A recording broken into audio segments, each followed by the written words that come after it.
अस्सलाम वालेकुम व्यूअर्स, कैसे हैं आप सब। Welcome to my YouTube channel Mariam academy. I hope आप सब ठीक होंगे। सबसे पहले मेरे चैनल को सब्सक्राइब ज़रूर कीजिए और बेल आइकन को प्रेस करना मत भूलिएगा ताकि मेरी हर लेटेस्ट वीडियो आप तक सबसे पहले पहुंच सके। तो आज हम करने जा रहे हैं उर्दू की क्लास 6 का सबक नंबर 13 ए राहे हक के शहीदों। तो आइए इसकी एक्सरसाइज स्टार्ट करते हैं। मदीहा और अब्बू जान छत पर क्यों गए?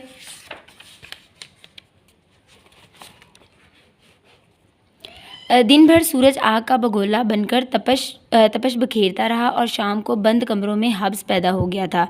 चुनाचा कट कर देंगे, उसके जगह लिखेंगे इसलिए मदीहा के अब्बू जान सरे शाम अपने मकान की छत पर चले गए। अगला सवाल, 6 सितंबर 1965 को कौन सा वाक़या पेश आया था? भारत ने 6 सितंबर 1965 की शब अचानक पाकिस्तान पर हमला कर दिया था। ठीक है, हमला कर दिया था।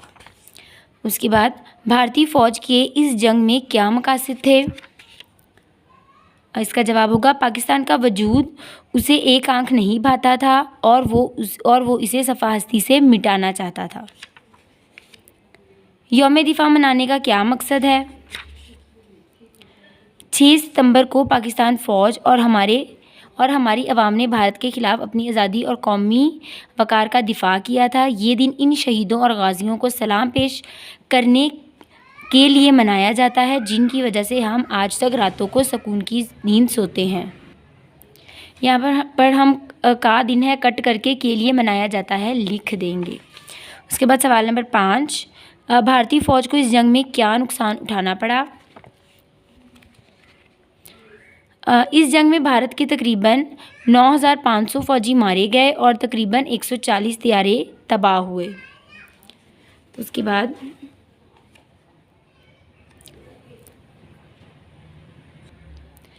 मुल्क की हिफाजत के लिए जंग क्यों ज़रूरी है?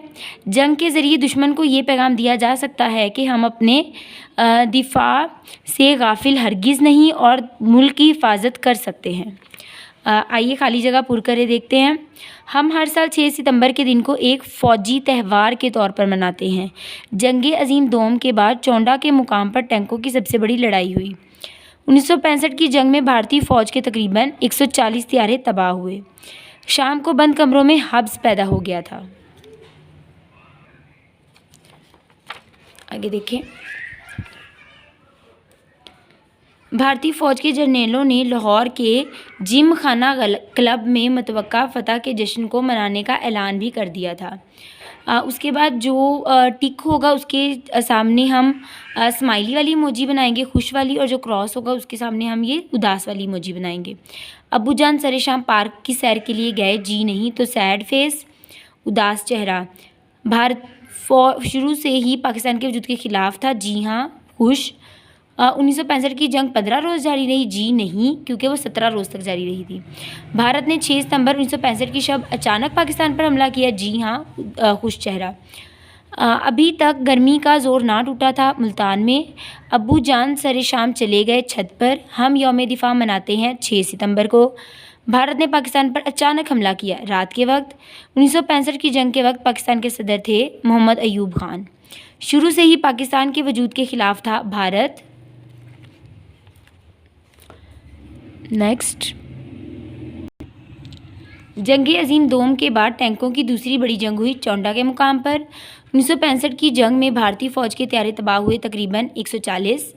1965 की जंग में भारतीय फ़ौजी मारे गए तकरीबन 9,500। वाघा बॉर्डर पर भारतीय और शुजाअत की नई दास्तान रकम की मेजर शफकत बलोच और मेजर अजीज़ शहीद भट्टी ने। उसके बाद से निकले बाद ये पैराग्राफ हम रीड करेंगे। हर खासो आम को इतला दी जाती है कि 1 मई को पूरे मुल्क में यौम मज़दूरा मनाया जाएगा। हुकूमत पाकिस्तान ने इस दिन आम तातील का ऐलान किया है, लिहाजा इस रोज़ मार्केटें और दुकानें बंद रहेंगी। मनजानिब chairman market committee, model town Lahore.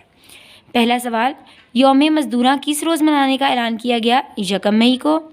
हुकूमत पाकिस्तान ने किस बात का ऐलान किया? हुकूमत पाकिस्तान ने 1 मई को आम तातील का ऐलान किया। मार्केट और दुकानें बंद रखने के लिए कहा गया या खुली रखने के लिए? बंद रखने का। इसके बाद आगे देखें। यहाँ पे वाहिद जमा है